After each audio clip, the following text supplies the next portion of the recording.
Morning, here we are waiting for the snow and ice to return here in the UK. It's going to be bad. It's going to be bad. I'm sitting here in my warm house. I've just popped outside before I came on this morning to see how cold it was, and it hasn't arrived yet, I have to tell you. The wind still appears to be coming from wherever else it's coming, but it's kind of come directly from the north. We are going to freeze here in the UK.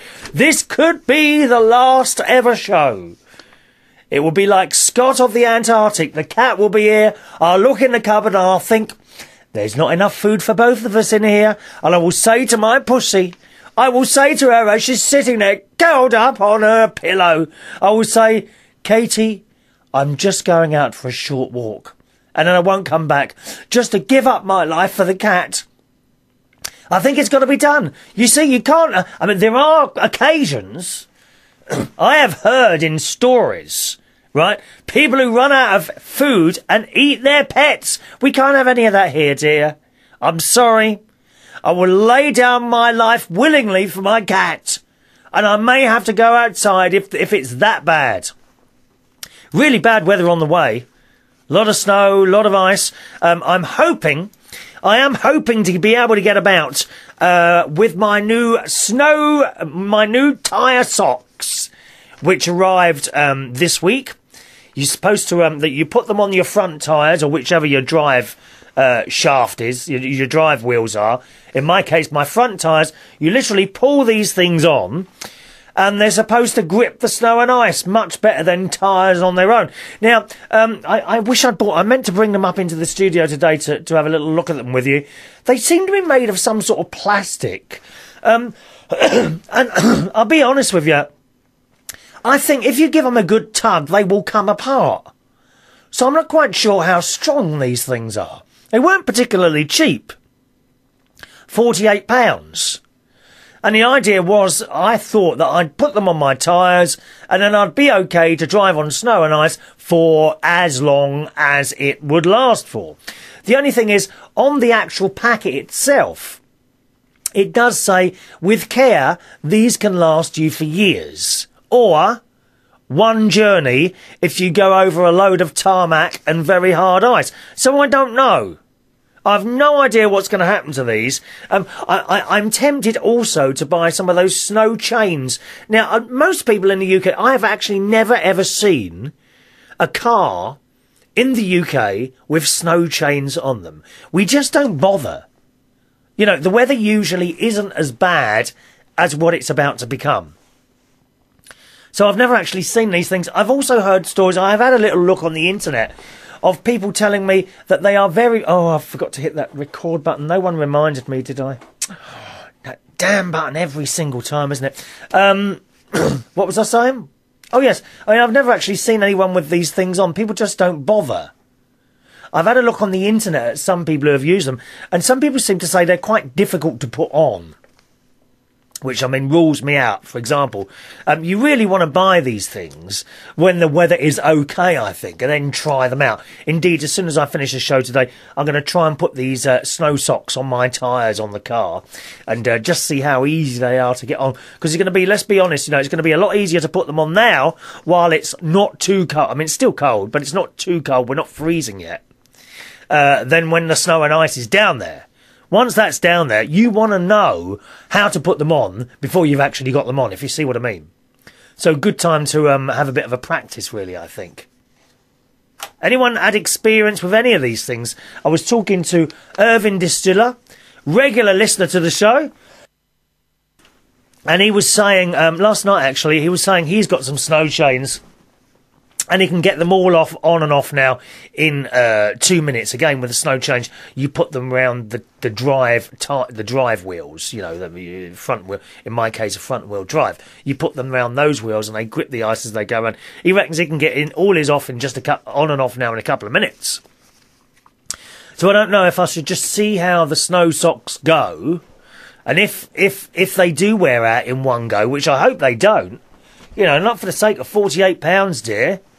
That will be expensive, wouldn't it? If they wear out in one go, I would then go and get snow chains. But the point is, if they wear out, the snow will already be here. And I've got a feeling I'll go down the the car shop, and they're not going to have any chains because they'll be sold out.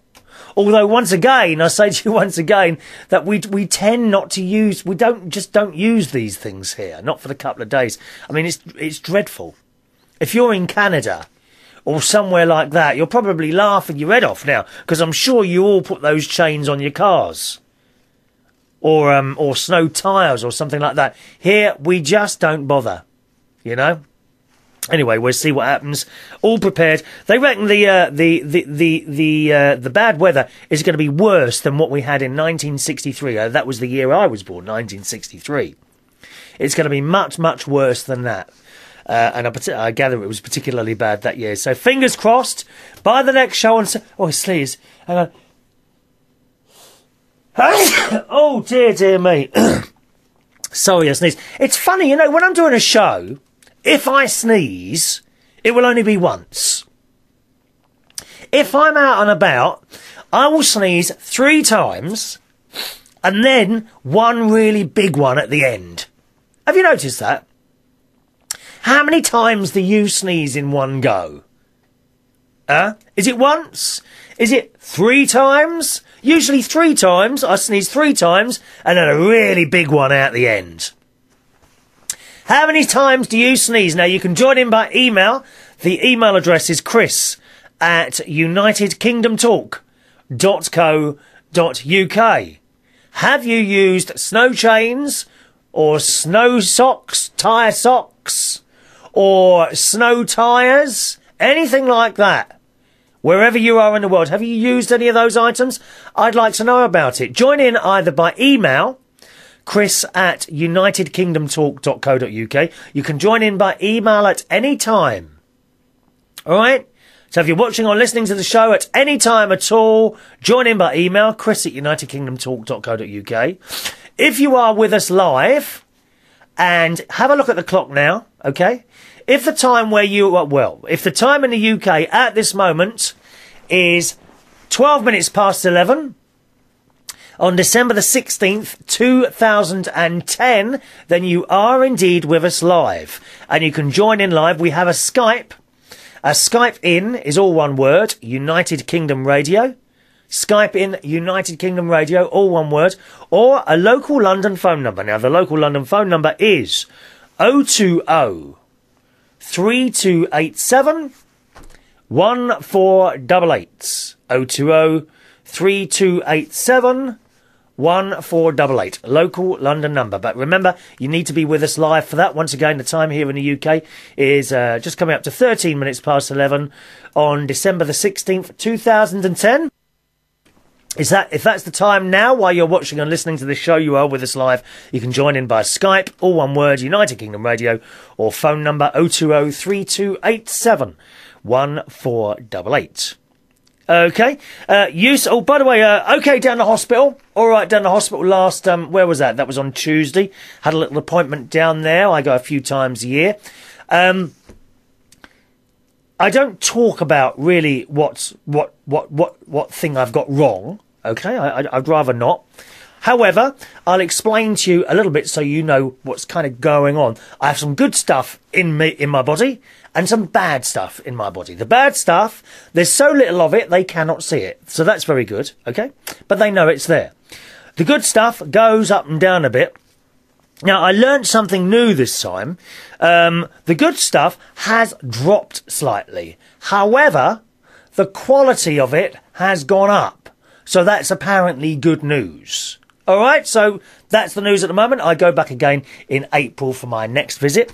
And I was telling him what had gone wrong since I was a couple of chest infections, that sort of thing. And I told him they'd changed my asthma thing. You know, my asthma thing. And I've now got a brown steroid thing. I have one lot in the morning and one lot in the evening. And that's completely done away with the blue one that I would have whenever my airways became constricted. You know, so you start that hasn't happened now for weeks. And that is very unusual because usually come September, it kicks off, and it goes on until the summer or until the next spring. This time I've gone on to this steroid, one in the morning, one in the evening, and it's completely done away with the blue one. I mean, really has. I haven't used it at all, except for once at Ron's house, my best friend, because he had 2 kittens in there. He's got 2 cats in there. And they have the run of the house. So that's good. The only thing is, he said the steroid one can make you put on weight. And I'm wondering if this is the difficulty I'm having at the moment, because I've just weighed myself again. And I'm now once again up to 13 stone 4.5. And I'm really, really not happy about that. I find it so difficult. I mean, the fact that I've had a tub of crunchy ice cream over the last 2 days probably doesn't help, does it? So I've got to watch that again and lose a bit again if I can. I said, well, in comparison to last time, what do I weigh? So he said, weigh yourself on there. He said, you're exactly the same. So I must have been 13 stone 4 last time. I quite easily get down to 13 stone 2, and then it doesn't go any further. It's so annoying. I mean, quite apart from, I guess I'm just going to have to cut things out again and have another go. You know, I mean, it's not too bad. Is it really? Or is it? Good morning to Zach, who says, I heard you were talking about Australia on your last show, and I wasn't around to talk to you about it. Well, no, you weren't, Zach. I mean, you call yourself a regular listener, don't you? 1 minute you're there. Oh, what if I just knocked something over? 1 minute you're there, then you're not. I mean, we don't know where we're coming or going here.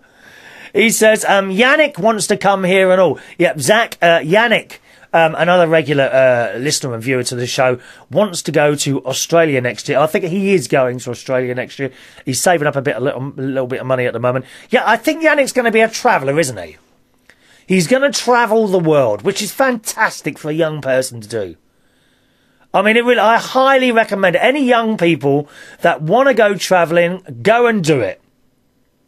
If you're not bothered about staying in 5-star hotels, and I certainly wouldn't want to stay in a 5-star. Why would you want to stay in a 5-star hotel? Do you go on holiday to stay in a room?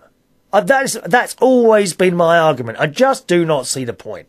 What do you want? A bed, a shower, and a television. What else do you want? Eh? Idiots going on these 5-star hotels.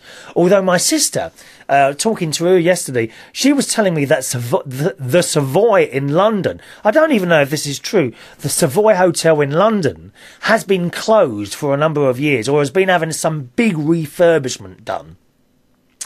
And they have spent an absolute fortune on the Savoy Hotel in London, doing it all up and that's now open again. And she said the rooms are like £750 a night. God, I mean, that's 2 holidays to Spain, isn't it? £750 a night to go on holiday. Madness. But, yeah, Yannick, I mean, even better, can you sleep in dormitories, you know, where you've got 4, 6, 10 beds in one room? If you can do that and go hosteling, then that would be, it's a really good thing for a young person to do. If you do go hosteling, never ever leave anything of value in your room. You need to keep that on you all the time, or perhaps a lock-up thing or something like that. If you're willing to do that, you can travel the world. I mean, I bump into these people all the time. Belushi's, one of the bars that I work, is also a hosteling thing. Okay, they have rooms upstairs, and lots of young people in that stay, and older people as well. There are a few, not many, but you do occasionally bump into people sort of my own age who are hosteling. And it's a great way to go around. The rooms are particularly cheap. And I think the way to do it, really, Yannick, is to go to a country, obviously first Australia, and get like a bar job there. So you pay your way while you're there. You don't need thousands and thousands of pounds to go round the world. Okay? You don't need to do that. If you are happy roughing it a bit, you know, sharing a room with a few other people, maybe getting a little job out there to keep you going and what have you, then I think that's the thing to do, Yannick. All right? And if you go to Australia, you must bump into Zach, and then every night you will go out pulling chicks. Chicks is Australian for girls. They're called chicks. Chicks. I love that word, don't you? Chicks. They are chicks. And the girls are quite happy to be called that as well. Chicks. Zach says my stream doesn't seem to work today. What stream? I don't know what stream is this. I don't know what he's talking about there. Can you not hear us today, Zach? I'm not quite sure. All right. Good morning to Mike. Mike's with us as well today. Good morning, Mike. I hope you'll be with us tonight at 8 o'clock. Mike Cullen at 8 o'clock on Thursdays. UnitedKingdomRadio.co.uk. Let's just start check me bits and pieces there. Okie doke. 1, 2, 3. Right. Oh, I'm getting very confused here. Very confused. All right then. So there we are. Now, very nice to see, incidentally, lots of birds coming into the garden at the moment because I've got I'm surrounded by holly trees and what's those other things around by the garden? Pyracantha. They've got like really big spikes on them. They kind of go right round the edge of my garden. And they are full of berries, little red berries. And birds keep jumping into my garden and eating those berries. Here I am, Chris Reardon, you see. Friend to wildlife indeed. Yes, I am. Friend to wildlife. Can we just do an email here? Someone's complaining, boys and girls. It's Carl in Yorkshire. Always got something to complain. Mr. Clever Clogs himself, isn't it? Hello, Carl, who says, just listening to your show last Thursday and you missed me out. Now, he is referring, obviously, clearly, he clearly didn't listen to the show properly. And I was saying I can count on my hand the number of people that would come to my aid, come to my home, okay? They would come to my home and either look after me or something like that, right, in my hour of need. And indeed, these people have done. Or a couple of them have done already. And Carl is upset because he wasn't on that list of people. You wouldn't come down, Carl. You wouldn't come here, would you? If I said, oh, I was really ill and I wanted someone to come and help me, you wouldn't come down here. You'd find some excuse about not having enough money for the train fare or something like that. You would. I can count on one hand, and I'll tell you who they are. Once again, Richard in London. If I needed him, he would be here.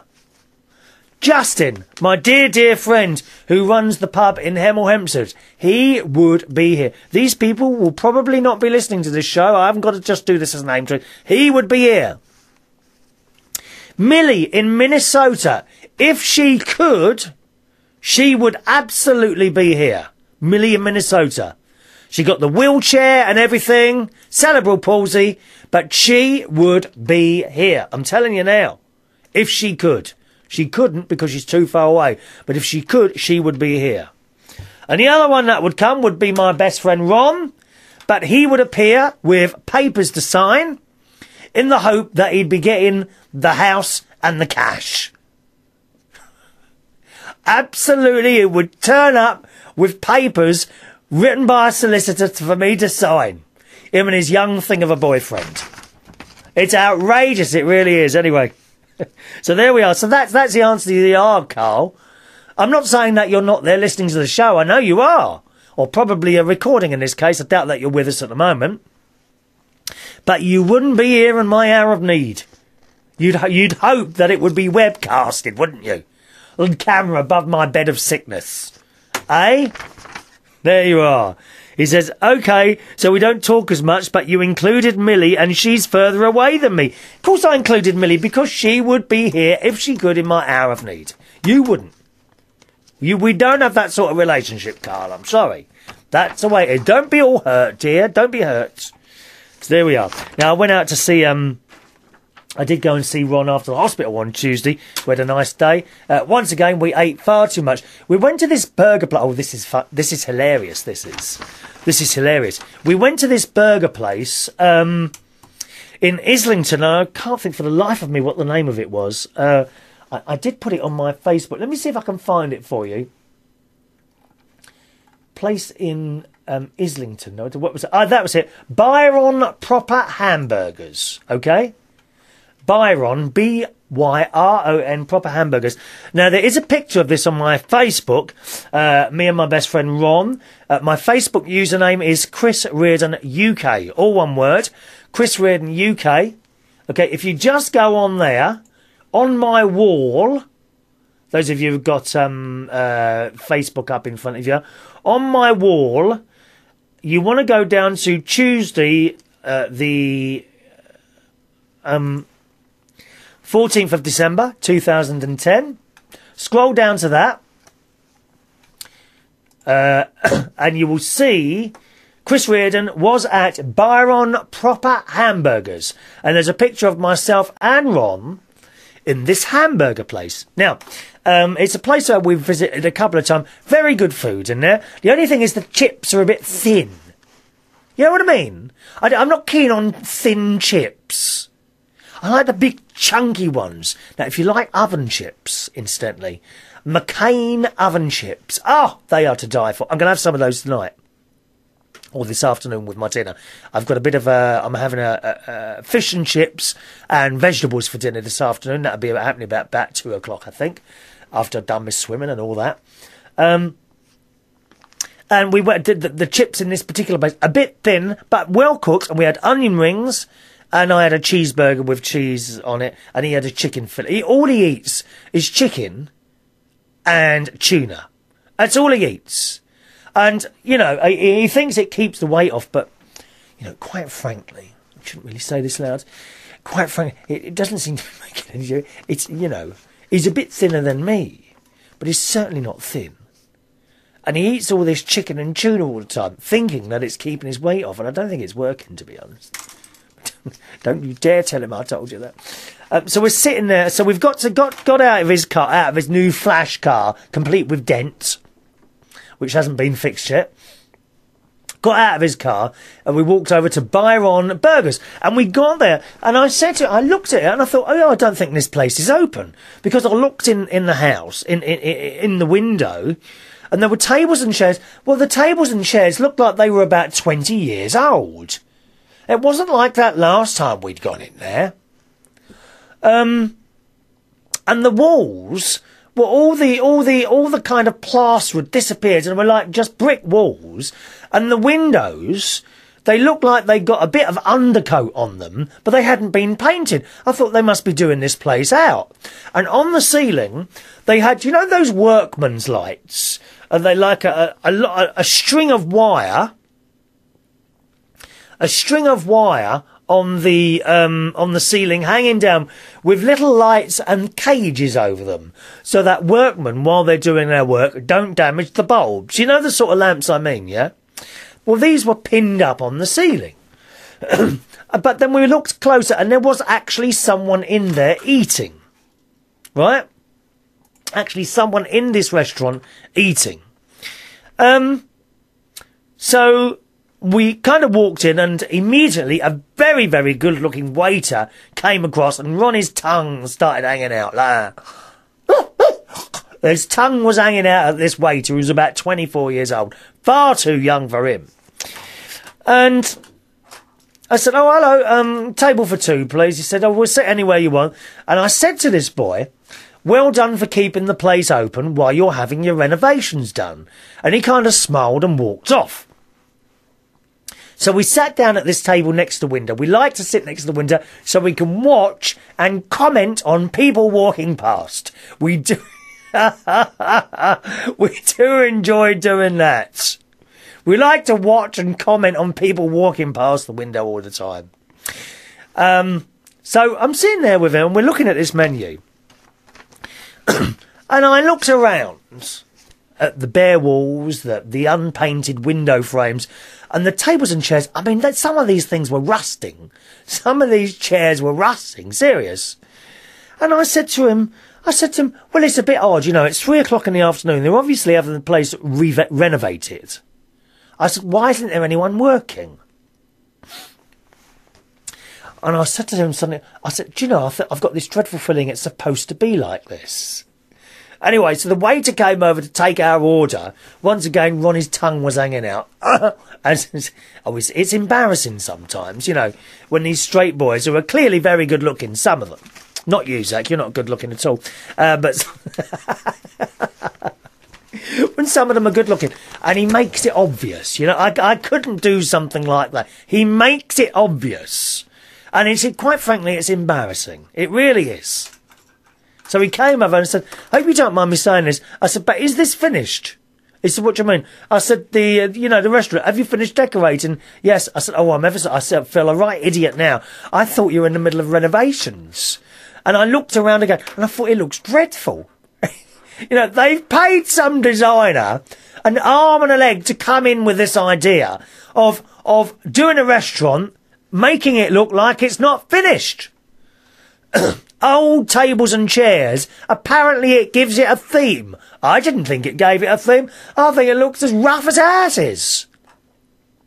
And you know these designers charge you an arm and a leg to do this sort of thing. They really do. Unfinished walls, unpainted window frames, and rusty tables and chairs. But the tables and the chairs, they didn't even match. They were just all different ones. And the floor, you know, again the floor had kind of been half sanded. I thought it looked dreadful in there. I really did think that the decor... I'm going to write him a letter. I'm going to write him a letter and see what comes back. I thought it looked dreadful. I don't understand these designers, do you? They come out with the most ridiculous designs that you've seen in your entire life. I've worked at pubs, okay? Three pubs in particular. One I'm still working at now. There was a place in London called the Brief Encounter. I worked there for a while. Now, in its heyday, this place was packed. 7 nights a week. Absolutely packed. Right? And it became a dive. Okay? Now, I think when you have a busy venue that becomes a dive, even though it's still busy, you might want to give it a lick of paint. But that is as far as you should go, because people are clearly comfortable in there. Another place in the East End called the Black Horse. Again, quite a busy pub, not as busy as the Brief Encounter. Quite a busy pub, soft furnishings all around, that you would sit there and be comfortable in. Lovely stage there. Nice, very friendly East End pub. That one, again, ruined. Okay? The first one, the Brief Encounter, they closed it for weeks, spent a fortune doing it up. An absolute fortune. When it reopened, it was so clean and so nice, yet appeared to be smaller. I don't know how the designers managed this. The venue actually appeared to be smaller. And it didn't work. All that money spent, and they ruined it. Some idiot designer ruined this place, and very quickly people stopped going. Eventually it closed down. The same with the place in East London. Not as busy, but it ticked over okay. Closed it down, spent a fortune doing it up, reopened it. Okay? Ornate looking statues hanging from the wall, and the soft seats and furnishings replaced with wooden tables and chairs. Now, where is the sense in replacing comfortable chairs and settees, that sort of thing, with wooden tables and chairs? And flat walls. All the pictures from the walls gone. Flat walls. Made it very, very West End bar type and very, very uncomfortable. Killed the place stone dead. Another venue, the other's now closed. Closed by people thinking, bringing in a designer and thinking they're going to improve it by ripping out what they have already. Big, big mistake. One other place that has been extremely lucky that I work at still now, the Two Brewers in Clapham. A few years ago, some designer came in, decided that there's two bars in this particular place. There's a front bar and a back bar.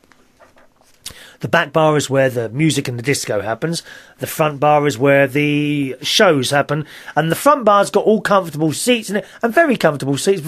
Comfortable seats. Stage there as well with lights and DJ. The back bar only open at the weekends now. Just a big dance floor with a few comfortable chairs and seats in, but not many. So the designer, I'm going back here about 7 or 8 years, maybe between 5 and 7 years now. The designer decided after years and years and years to move the stage to the back area. So you now had the DJ and the stage and the shows in the back bar, and in the front bar, just tables and chairs. Killed it stone dead. Absolutely killed it stone dead. And we were very, very lucky not to have closed down. Some designer would have got thousands of pounds for that. Ruined it completely. And the trouble is, these designers come in and they don't talk to the people that work there. They don't talk to the customers. They just come in and, right, we'll do that, and then they do it. And it's just such a huge mistake. It really is. They haven't got a clue, a lot of these designers. They haven't got... I mean, you've only got to walk around London sometimes and look at some of the some beautiful buildings, yes, but some of the modern ones, and they are absolutely dire. Dire! Go to drive through London and go around some roundabouts, and there in the middle of the roundabouts, you will see sculptures classed as modern art. Modern art. One of the biggest misuses of the English language I have ever heard. Modern art. Crap, that's what it is. Crap. Metal structures in the middle of towns and cities, and in the middle of roundabouts, or in hospitals. Outside hospitals. People that have paid thousands of pounds for these pieces of art, and they are crap. Absolute load of rubbish. Let's just take the hospitals, for example. I've seen modern art pictures in hospitals, and it's just rubbish. Absolute rubbish. If you want some modern art in hospitals, go down to your local school, get some of the kids to paint the stuff, because they're a hell of a lot better than what they're paying thousands, and some cases thousands and thousands of pounds for one picture in a hospital. To hang on a hospital wall to make people so-called feel better. Doesn't make them feel better. Looking at a hospital picture, what you've paid thousands of pounds for? It's ludicrous. Ludicrous. Little children will do you a better job. All you've got to do is do the painting, and then you can print it up and put it on the wall like that for nothing. Perhaps a donation to the school. That would be good, wouldn't it? Absolutely, perhaps a donation to the school. But they don't. Modern art, it's just awful. Lee's on the line. Good morning, Lee. Hi, I'm building a structure out of bicycle chains and handlebars, and I'm going to stick it. I'm going to stick it on Norwich Town Hall. Have you got anything like this in Norwich, Lee? Oh, we've got loads of it. It's just utter crap, isn't it? Utter crap. Yeah. Thousands and thousands of pounds this stuff costs. Yeah, we've got loads of it in Norwich, and some of it absolutely looks awful. You just don't even know what it is or what it symbolises. That's right, that's right. And then when you talk to the artists, they come out with some story of what it's supposed to be, and you look at it and you're still none the wiser. Yeah. There was a bit in Birmingham. Yeah. There was a bit in Birmingham which was absolutely awful, and it was about the size of a house. It was awful. And it symbolised the love of his girlfriend. Oh, for God's sake. There is no love in this world, Lee. What is this love that people keep talking about? I've never found it. I don't know. It's all a bit of a joke, isn't it? I mean, when it comes to London, there are some beautiful structures, modern structures. The London Eye. Beautiful. Beautiful. Yeah, I like the London Eye. that building called the Gherkin. I think that's quite nice. Yeah, yeah. You know, I tell you what also is quite nice. Yeah. My flat. Well, what's happened to that then? That's a nice symbol of Norwich. Oh, I bet that's a right old dump, that place. Is it one of those hard-to-let places, is it? Yeah, that's right, yeah. I bet yours is I bet you live along one of those streets, and all the other houses are boarded up, and yours is the only one occupied. Yeah, that's about right. You've got it. Mike Cullen's on the line as well. He says, I'll have to go to Newcastle and take a picture of this abstract structure next to all the motorbike shops. It's hideous. And you see loads of people around it every day. The only thing that people use these structures for is when they're drunk late at night and they go and wee on them. Ugh. It's awful. I tell you what, we've got a structure like that down our road. Down a road, it's basically the clubbing area of Norwich, and it's a toilet for men and women, and it's literally on the street. And you see when you drive past, you'd like this, Chris. You can actually see men urinating in this toilet. Sick. Why would I like that? I think that's dreadful. I think it's dreadful. You know, in Westminster. Right, yeah. On the Strand. Now, I used to work at a place called the Long Island Tea Shop, right in the centre of London on Saturday nights. And I had to walk back to my car, because it's difficult to park in. There's only a certain place you can park. I'd have about a 5-minute walk back to the car, which was fine, you know. But in the middle of the street, okay, was this structure, which I can't even, it's a bit like a, what's that triangle thing that sticks up? What's that shape called? What? I don't know. Like a triangular structure that was about 7 foot high. Okay? Right. There were no doors, no cubicles, and if you wanted to go to the toilet as a man, you would simply walk up to this structure, get it out, and go to the toilet. In the middle of the street. Oh, dude. And this was put up apparently to stop people weeing in doorways. That's ridiculous. It's just horrendous. Absolutely. I mean, there was nothing wrong with public toilets. That is ridiculous. It's because they got rid of all the public toilets. And then you might remember back in the 80s, we had these super loos. Do you remember those? Yeah, I like those. Well, they seem to have disappeared as well. Yeah. It's all about cost saving. That's what it's about. Oh, what's that noise? Is that you? Someone's ringing me. I've got to go. But it's been nice speaking to you. Are you on at 12?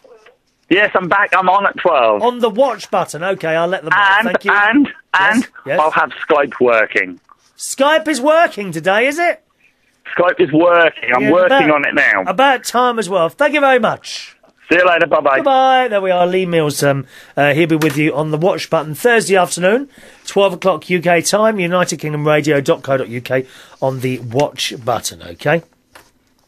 Anyway, so I don't know quite how we got onto the subject of these awful modern art. I mean, the Tate Gallery has got a lot to answer for, I tell you. Some of the rubbish there that has won prizes over the year. A bed. I'm sure you must remember this one. The bed with the used condoms laying in the middle of the bed.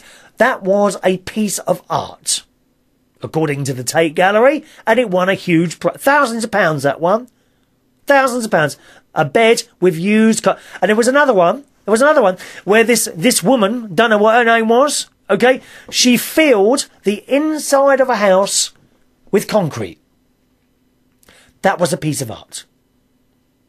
Do you know what? That's awful. I've just spat on my camera. I've actually got 2 cameras in front of me, a recording one and a live one. I just wiped that off. I'm sorry about that. I'm just spat in your eye while I'm doing the show. Well, that is supposed to be modern art. Awful stuff. Zach, who's in Bathurst, New South Wales in Australia, said,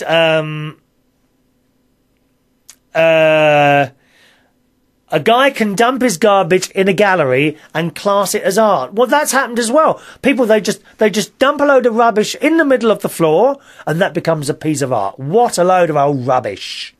The kids in the schools do better than that, I'm telling you. We have some beautiful paintings from children I've seen before. Really artistic little kids painting these things and they get nothing. Zach wants to know, what is a superloo? Okay, this is like a one toilet thing. Okay, it's an oval shape, all made of concrete, and within that superloo is a toilet with toilet paper and all the rest of it. You go in, you put your money in, the door automatically opens, and you slide it shut. It will it will remain shut for about 15 minutes. Okay, unless you open it, and then it will open on its own. Right? After you have used the toilet, the entire thing is automatically cleansed and disinfected and ready for the next person. They actually were quite good things, but they too seem to have disappeared. I don't know why. I think they were French. I think they were actually French. I'm not quite sure about that. So that's what a superloo is, okay? All right. We better do some emails. We're running out of time here. Hello to... Oh! Where's that gone now? Here we are. Mark. Hello, Mark. Who writes, hello to Chris. Mark, this is from Mark in Bristol. Hello to Chris and all your millions of listeners. Millions. I think we're actually into the trillions now, to be honest. There are more people watching this programme now than the money that Ireland owes the world. There really are. There are. There are more people watching this programme than euros that Ireland... Poor Irish. I feel sorry for the Irish. There's a bit of Irish in me, as you know. Yes, there is. I'm a Reardon. Mark says, hello to Chris and all your millions of listeners. He says, Ari, your money raising for the station, look at vistaprint.co.uk. They have good offers, including printed mugs. So I will have a look at that.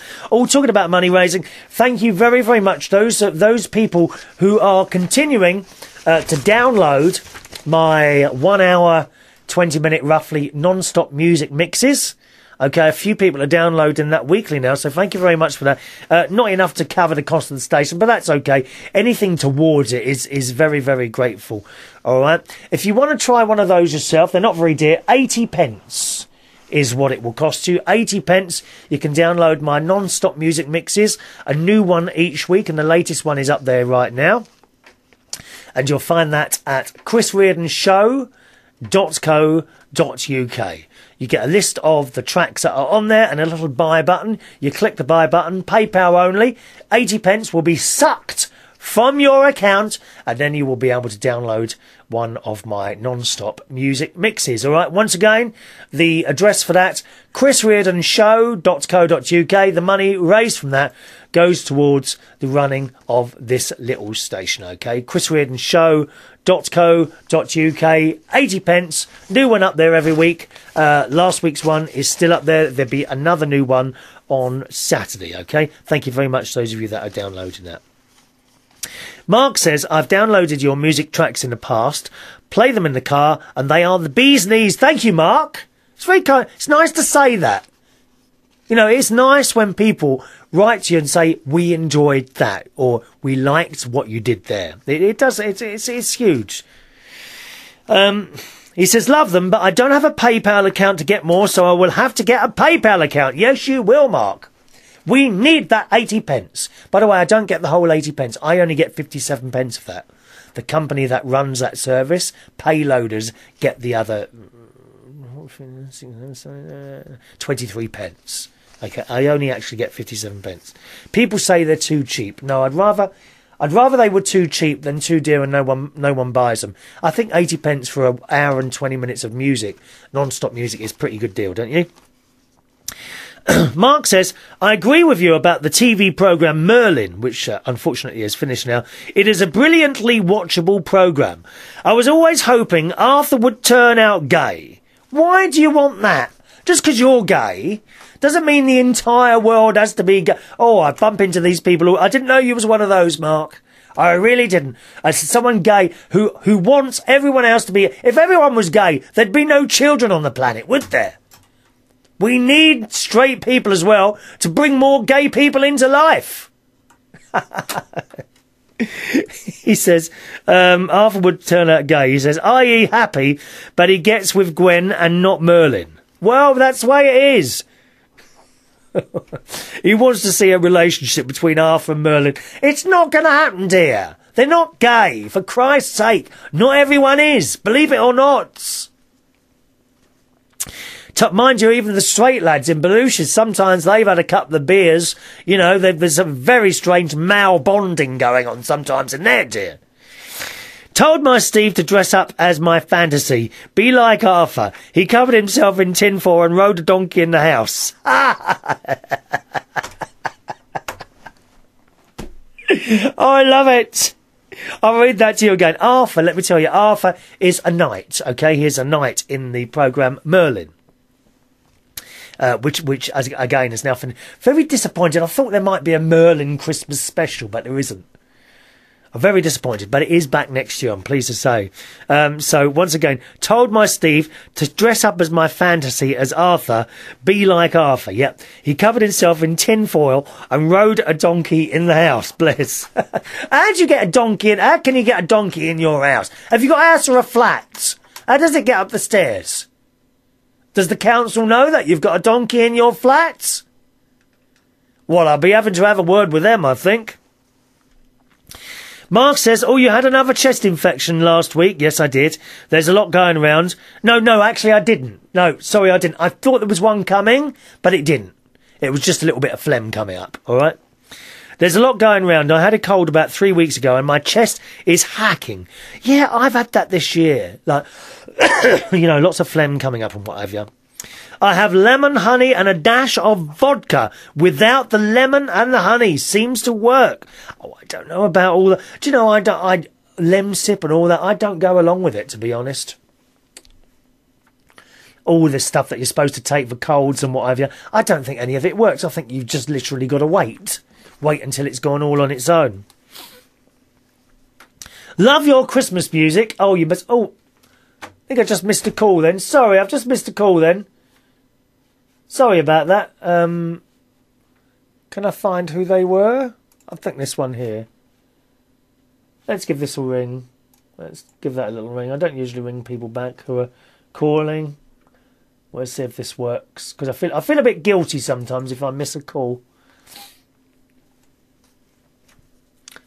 No, not going to answer. Oh, there we are. No, not answering. Okay, fair enough. Love the Christmas music. Oh, you must mean this one. Now, where is it? Where's the Christmas music gone? Oh, I can't find that now. Hello, Mike. Hello, Chris. Morning. Oh, are you on the phone? Yes, I'm on the phone today. What's wrong with your Skype, then? Sorry? What's wrong with your Skype? Well, I was there. I was just waiting for you to say hello. Oh, good morning. How can I help? Good morning. Are you doing your show tonight? Yes, the first hour is pre-recorded, Chris. I just thought I'd let people know. A pre-recorded show? Just an hour. I suppose that's all right. Yes, why not? As long as you time it all right. It's exactly 58 minutes. It's because... Oh, it needs to be 57. 57. Yes. Doesn't matter. What will happen is that you'll get the last minute cut off. The news is 3 minutes long, not 2. What? Here, I'll do a bit of maths with you, Mike. Take 60. Yeah. Right, the news is 3 minutes long. What have you got left? Right. What have you got left? 7. 57. Minus, save 20 seconds or so for jingles. And it's even less than that. So how long has it got to be then? About 56 and a half, 56 and 3/4. Well, I've included all the jingles in the pre-recorded programme anyway. Well, that's it. Yeah, but they automatically play out here, don't they? It cuts you off, dear. Never mind. Don't you worry, Mike. Don't cry. Don't cry. I do apologise. Don't cry. It was because I interviewed somebody from Radio Caroline. Oh yes. A couple of days ago. So that's why it's pre-recorded. So I thought I'll put that together. Yeah. And then package it all up, and then put the jingles in, blah, blah, blah, blah, and then make that 58 minutes rather. But if it's too long, then I'll have to take out another minute. Well, that's the way it is. Don't worry too much, Mike, my love. Long as you're here, we don't care. What's in your show tonight? Sorry, say again, Chris? What's in your show tonight? I'm interviewing a guy from who's ex-Radio Caroline, who's working on Big L. Oh, yes. Is it on satellite now? It's only on the internet, and it's on AM radio in Holland, I think. Oh, okay. It's on 1395 kilohertz, and the guy that I'm interviewing, I think you know him actually. His name's Tom McKenzie. Oh yes, I know that name. I know Tom. Yes. Didn't he run Pipeline Radio? He did, of course. And See, he talked I about remember. that as well. I remember. Yeah, and he talks about that as well in his show. Okay, I shall be listening to the podcast. No, I can listen in the car now, Mike. Can you really? Yeah, on my iPhone. I have an app. cost you? Hang on, I'll tell you what the app is, actually. Just a minute now. Okay. I've got 2 radio apps on here. One is called TuneIn Radio. Uh-huh. Okay. And the other is called Time Tuner. Time Tuner. Time Tuner and TuneIn, that's all one word, TuneIn Radio. Both of these apps now pick up United Kingdom Radio live, and I can actually listen all the way from my house to the car. You set in, with the TuneIn Radio, it has a buffer level, okay? Right. And I actually set that to 30 seconds. So when you go through like bits of area where there's no internet, it's got that in buffer, yeah. And it continues playing. And it works extremely well. There was no cutting out. All the way from my house to work in Clapham in London, I was listening to Paul Edwards on Sunday. Didn't cut out once. That's really good. Right, we had originally recorded more than an hour, but it was about an hour and a half, which wasn't really enough to cover the whole 2 hours. So what I've done was I've just edited that down to an hour. But I'll take out, maybe a government advert that I've put in. I'll take that out, which will bring it down to 57 minutes. That'll do. All right then, Mike. Okay, Chris, I'll let you get on with your show, lady. And say hello to that guy for me. I haven't spoken to him for ages. Tom, what is it? Tom McKenzie, yes. Yeah, he mentioned you as well. And what's he on, the Big L? He's on Big L. What's the website for that? www.1395.eu. www.1395.au? .eu. EU? Yeah. Echo Umbrella. I'll tell you what, Mate, I hope you don't mind me. He might not thank me for this.